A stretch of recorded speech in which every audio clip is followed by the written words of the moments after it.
एक गांव में पारो नाम की एक विधवा थी। उसका एक पुत्र था। वह इतनी गरीब थी कि उसके घर पर बर्तन भी कम थे। लड़का भी छोटा था। पारो ने उसका नाम विनय रखा था। वह बच्चा इतना बदनसीब था कि उसके जन्म के कुछ समय बाद ही उसके पिता की मृत्यु हो गई। पारो लोगों के घरों में काम करती थी और वह अपने बच्चे की परवरिश कर रही थी। उसे ये विश्वास था कि उसका बेटा बड़ा होकर उसके सारे दुख दर्द दूर कर देगा। ऐसा सोचती थी कि उसका बुढ़ापा चैन से गुजरेगा। इसी आस से वह रात दिन मेहनत करके वो अपने बेटे का पाल रही थी। उसने अपने बेटे को कभी पिता की कमी महसूस नहीं होने दी। विनय छोटा जरूर था लेकिन समझदार बहुत था। संयम और धीरज की उसमें कोई कमी नहीं थी। किसी भी बात को जानने की उसमें प्रबल जिज्ञासा रहती थी। एक दिन उसने अपनी माँ से पूछा, माँ, हम इतने गरीब क्यों हैं? तब माँ ने कहा, ये सब तो भगवान की मर्जी है बेटा। दुखी मन से पारो ने कहा, सब नसीब की बात है। मगर विनय माँ की इस बात से संतुष्ट नहीं हुआ। वो बोला, माँ, भगवान की ऐसी मर्जी क्यों है? माँ ने उत्तर दिया, बेटा, ये तो भगवान ही जाने। विनय कहता है, अगर भगवान ही जाने तो ठीक है, मैं भगवान से ही पूछ लूँगा कि हम इतने गरीब क्यों हैं। बताओ माँ, बताओ, भगवान कहाँ मिलेंगे? पारो पहले से ही परेशान थी। अब उसकी बातों से और परेशान हो गई तो चिढ़ते हुए बोली, वह जंगल में रहते हैं, लेकिन तुम वहाँ मत जाना। लेकिन विनय ने मन ही मन सोच लिया था कि वह भगवान को ढूंढेगा और भगवान से पूछेगा कि उसने गरीब क्यों बनाया। कुछ दिन बाद जब पारो घर पर नहीं थी तो वह जंगल की तरफ चला गया। जंगल बहुत ही घना और भयानक था। विनय वहाँ चलते चलते बुरी तरह से थक चुका था। उसे तो वहाँ भगवान की परछाई तक दिखाई नहीं दी। थक हार कर एक पेड़ के नीचे बैठ गया और सोचने लगा, यहाँ पर भगवान तो कहीं नहीं है। कैसे मिलेंगे मुझे और कैसे हमारी गरीबी दूर होगी? तभी स्वर्गलोक से मृत्युलोक में भ्रमण करते करते शिव और पार्वती उधर से निकले। उन्होंने बच्चे को वहाँ बैठे देखा तो उन्हें बहुत ही आश्चर्य हुआ। छोटा सा बालक इस भयावह जंगल में अकेला बैठा क्या कर रहा है? भगवान शिव और माँ पार्वती बालक के पास गए और उससे पूछा, तुम भयानक जंगल में अकेले यहाँ क्या कर रहे हो? बच्चे ने बड़ी मासूमियत से उन्हें बताया कि वह यहाँ भगवान को ढूंढने आया है। पार्वती माँ उसकी इस बात से हैरान हो गई और बोली, मगर क्यों? भगवान से तुम्हें क्या काम है? विनय ने कहा कि मैं उनसे यह पूछना चाहता हूँ कि उन्होंने हमें इतना गरीब क्यों बनाया? हम गरीब क्यों हैं दूसरों की तरह? माँ पार्वती और भोले बाबा बच्चे की बात से मुस्कुरा देते हैं।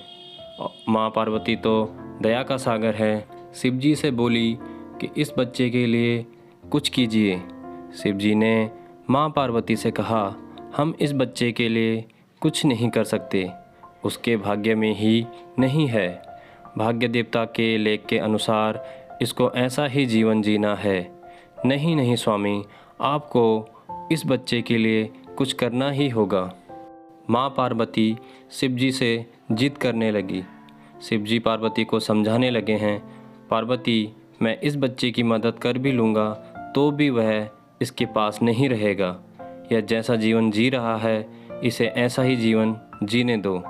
पार्वती बोली, नहीं प्रभु, आपको इस बच्चे पर अपनी कृपा दृष्टि करनी ही होगी।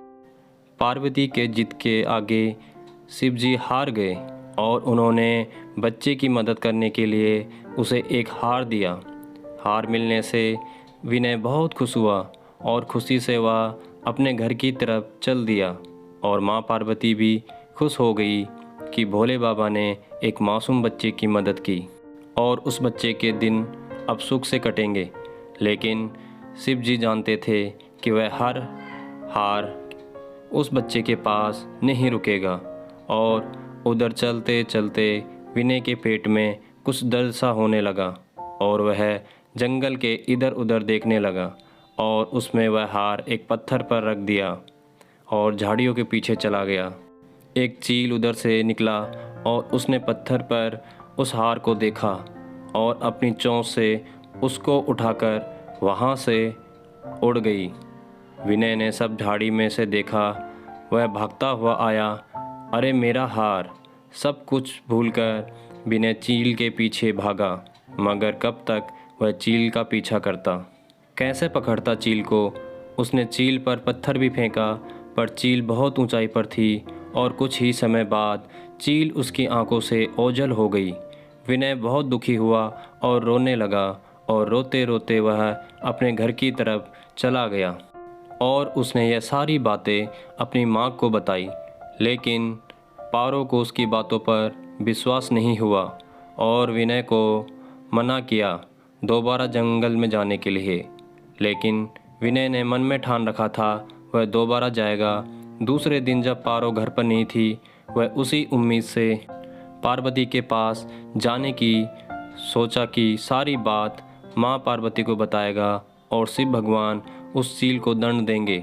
भगवान शिव को इस बात का ज्ञान था और उन्होंने पार्वती से कहा, देखो उस बच्चे के पास वह कल वाला हार नहीं है और वह बच्चा चील को दंड दिलवाने के लिए और दूसरा हार पाने के लिए दोबारा फिर आया है।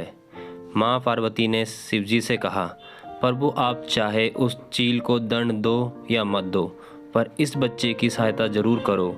शिवजी बोले, पार्वती हम कुछ नहीं कर सकते, तुम जिद कर रही हो तो मैं ब्रह्मा जी से बात करता हूँ, वह इसकी सहायता करेंगे। और यह बोलकर भगवान शिव जी ने ब्रह्मा जी को बुलाया और शिव जी ने सारी बात ब्रह्मा जी से कही और ब्रह्मा जी से कहा, आप ही इस बालक की मदद करें। और ब्रह्मा जी जंगल में गए और जंगल में उस बच्चे को एक हीरे की अंगूठी दी और विनय ने उस अंगूठी को अपनी जेब में रख लिया। विनय अपने घर चलने लगा। उसने सोच लिया था कि वह अंगूठी को कहीं नहीं रखेगा और कहीं नहीं रुकेगा। चलते चलते उसे अचानक ही प्यास लगी और वह एक सरोवर की तरफ पहुंचा और जैसे ही वह पानी पीने के लिए झुका, अंगूठी उसकी जेब से निकलकर सरोवर में गिर गई और विनय उसे पानी से निकाल पाता उससे पहले ही उस अंगूठी को एक मछली निगल गई। विनय रोते रोते घर आया और सारी बात अपनी माँ को बताई। विनय को समझाया, बेटा जब तक भाग्य में नहीं है तब तक कोई भी चीज़ नहीं रुकेगी। माँ ने भी विनय को दिलासा देते हुए कहा कि बेटा जब भाग्य देवता खुश होते हैं तब मिट्टी भी सोना हो जाती है। इसी तरह से किसी से कुछ भी लेने से या किसी को कुछ भी देने से हमारी गरीबी दूर नहीं होगी। इतना समझाकर पारो अपने काम पर चली गई। लेकिन विनय हार मानने वालों में नहीं था। उसने फिर सोचा कि वह कल फिर जाएगा। तीसरे दिन वह जंगल में चला गया।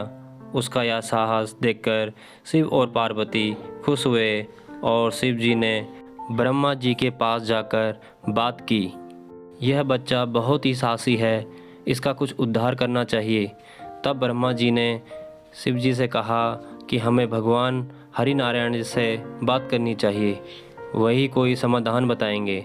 और शिव जी और ब्रह्मा जी हरि नारायण जी के पास जा पहुँचे और हरि नारायण जी ने जंगल में जाकर विनय को कुछ हीरे दिए और विनय हीरे पाकर बहुत खुश हुआ। इस बार वह बिना कहीं रुके सीधे अपने घर गया, क्योंकि 2 बार उसके साथ बुरा हो चुका था। घर पहुंचा तो माँ घर पर नहीं थी और उसने वह हीरे एक लोटे में डालकर छुपा कर रख दिया और अब जहाँ माँ काम करती थी वहाँ चला गया। वह मन में सोच रहा था कि अब मेरी माँ को किसी के घर में काम करने की ज़रूरत नहीं पड़ेगी। लेकिन भाग्य तो देखो, जब वह घर से निकला तो पीछे से चोर उसके घर में घुस गए और जो भी सामान हाथ लगा ले गए। विनय ने जिसमें वो हीरे रखे थे वो भी चोर ले गए। वह माँ को लेकर घर आया तो देखा घर का सारा सामान बिखरा हुआ था और वह लोटा भी वहाँ नहीं था। यह सब देखकर माँ को बहुत गुस्सा आया और माँ उसे डांटा कि मुझे नई नई कहानियाँ सुनाकर मुझे पागल बना रहा है। सारा दिन आवारागर्दी करता है और शाम को पिटाई होने के डर से कोई ना कोई नई कहानी सुना देता है। विनय बहुत रोने लगा क्योंकि सच्चाई सिर्फ विनय नहीं और भगवान ही जानते थे। विनय माँ के डांट खाने के बाद में रुका नहीं और वह फिर जंगल में गया। भगवान शिव उसको जंगल में देखकर सोचने लगे कि इतनी मुसीबत पड़ने के बाद भी इस लड़के ने हिम्मत नहीं हारी और फिर जंगल में आया है। फिर शिवजी ने सोचा कि जिन्होंने इनका भाग्य लिखा है, भाग्य की देवी से ही बच्चे के बारे में बात करनी चाहिए। और फिर वह भाग्य की देवी के पास गए और उनसे ही प्रार्थना की कि वह इस बच्चे पर कृपा करे। शिवजी ने भाग्य की देवी से कहा, हे भाग्य की देवी, यह बच्चा बहुत गरीब है और यह बहुत साहसी है, ऐसा बच्चा भागा नहीं हो सकता। भाग्य की देवी ने अपनी सहमति दी और बच्चे के पास गई और उसे एक सोने का सिक्का दिया और कहा कि आगे से तुम्हारा भाग्य बदल गया है। देवी के आशीर्वाद के बाद विनय वहाँ से जल्दी से ही भाग गया और अपनी माँ के हाथ में जाकर जो सिक्का दिया और माँ सिक्का पाकर बहुत खुश हुई। विनय पर अब भाग्य देवी की कृपा होने लगी थी और उसके सारे काम अब सही होने लगे थे। दूसरे ही दिन में एक मछली वाला उनके गांव में मछली बेचने आया और पारो ने एक मछली ली। उसी मछली को काटा तो उसी से हीरे की अंगूठी निकली जो विनय को ब्रह्मा जी ने दी थी। विनय अंगूठी को पहचान गया और माँ को बताया कि वही है। माँ ने विनय से कहा कि थोड़ी लकड़ी लेके आ जा। विनय कुल्हाड़ी लेकर जंगल में गया। जिस पेड़ पर उसने कुल्हाड़ी मारी वहाँ पर उसी चील का घोंसला था जो हार उड़ा के ले गई थी। तो विनय ने उस हार को भी अपनी जेब में रखा और जो थोड़ी बहुत लकड़ियाँ बिखरी हुई थी वहीं उठाकर चला गया और माँ को जाकर वह हार दिया। पारो को यह देखकर बहुत खुश हो गई और देखते ही देखते उनके दिन बदल गए। अब उनके घर में किसी भी चीज़ की कोई अभाव नहीं रहा। फिर भगवान की ऐसी कृपा हुई, जो चोर उनके घर से सामान चुरा कर ले गए थे उन्हें सपने में भगवान विष्णु ने चेतावनी दी थी कि जो उस बच्चे के घर से चुरा कर लाए वह तुरंत वापस दे दो, नहीं तो तुम्हारा अच्छा नहीं होगा। और दूसरे ही दिन चोरों ने उनके घर में जाकर वही हीरे विनय की माँ को दिए और उनसे माफ़ी मांगी। अब विनय के घर में धन की कोई कमी नहीं रही। दोस्तों, आपको कहानी अच्छी लगी हो तो वीडियो को लाइक और चैनल को सब्सक्राइब करना मत भूलिएगा।